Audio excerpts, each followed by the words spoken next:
Hey, quick video. This is going to just talk about questions that I've been sent emails on, and one of them was a train of thought on community that didn't get answered all the way. The importance of community right now, of like-minded people coming together, the support for ascension, transformation, remembrance is really what it is. And the other one was talking about how the universe is a reflection of ourselves, but there's stages to that. It's not like, if I think someone's obnoxious, I can look within me and heal that if there's any parts of me that are obnoxious. And it could be too something about judgment or recollecting parts of self. So that's what I really wanted to just go into a little bit here. Okay, the first one about community, I just want to clarify that, is that I spent years running around, like 10 years, trying to find the ideal community, the people that would support higher values, spiritual growth, keep me on track, were meditators, were into organic food, and willing to do deep inquiry within themselves, taking responsibility for their lives. So I wasted a lot of money dumping money into other people's centers and meditation retreats, and never quite fit because all of them were a box. All of them wanted me to do it their way. And that's not me. I'm a collective being, and I have definitely things that have worked for me for millennials, if not decades. More recent, and they work. And so why would I try to fit into somebody else's box? So what I came to find is we don't have to go out and find those people and move by them and live and eat like them or whatever it is, but it's about the higher aspects of self. All of those guides, all of those beloveds, all those masters that you have been drawn to your whole life, they're a part of your collective group. And so in meditation, doing, your inner work, you can bring those beings into yourself. In other words, you're bringing them around you and within you, and you are inviting them to be part of your transformation, your growth, because they are those that love you and there to support you. That's why they show up. That's why suddenly a book on Rumi falls out, or a book on something about Yeshua or Mary Magdalene or Buddha, or whoever it is, Yogananda. It falls out in front of you because that's part of your soul group. And those are the ones you can invite within yourself. So, and at that point, when we stop searching outside, we really do get led to the circumstances, the people that really support our growth. But number one, we find we support our growth more than anything else. And then it just seems like we're more and more part of a beautiful collection of people that we are, mirroring onto our stage. The other thing was, yes, I do believe that the universe is only responding to my beliefs.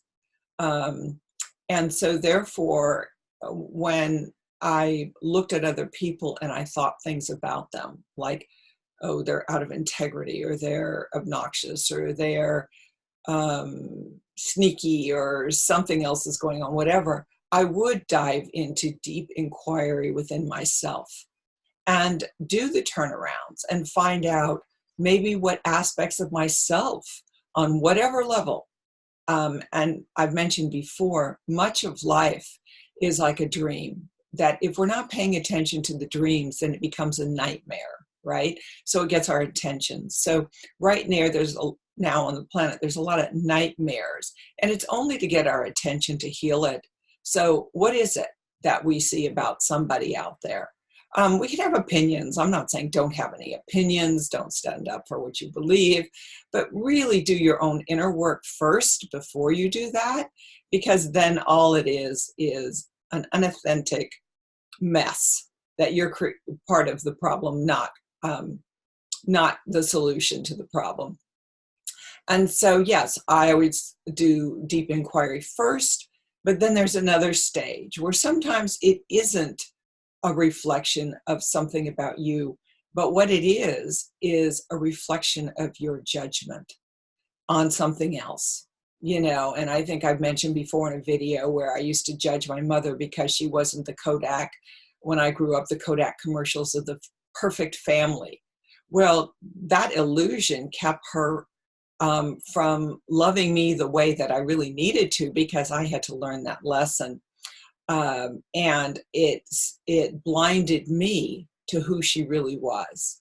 And so once I really healed that and realized it was a judgment on how she should be as a mother, how she should show up in my life, once I healed that and could totally accept who she was, because just like everyone else, each one of us wants to be accepted for who we are. We don't want everybody to try to change us. So when I was able to accept her for who she was and is, she started showing up as a different person.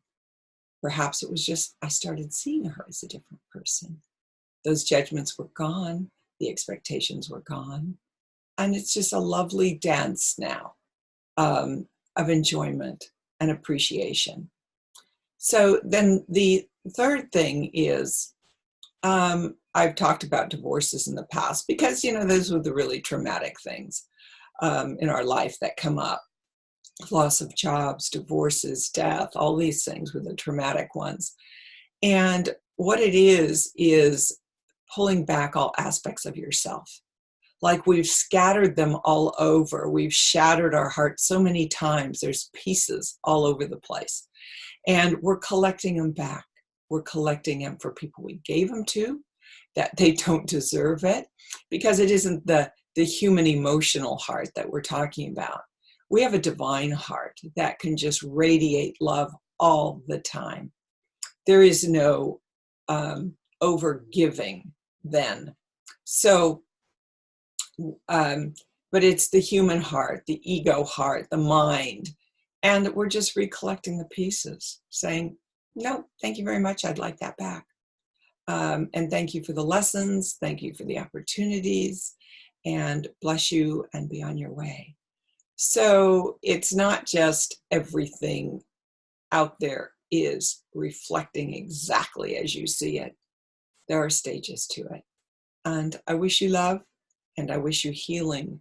The card I picked this morning from my beautiful deck of cards, we will actually be selling in essentialangels.com when we launch in February, but you can sign up now, was Awakening, and that the transformation that is really rapidly increasing, especially 2020. I'm just, oh my God, it's just amazing what is happening. So jump on the wagon of self-healing, self-inquiry, self-responsibility, and radiate that heart of yours out into the world. But love yourself first. Okay. Many blessings.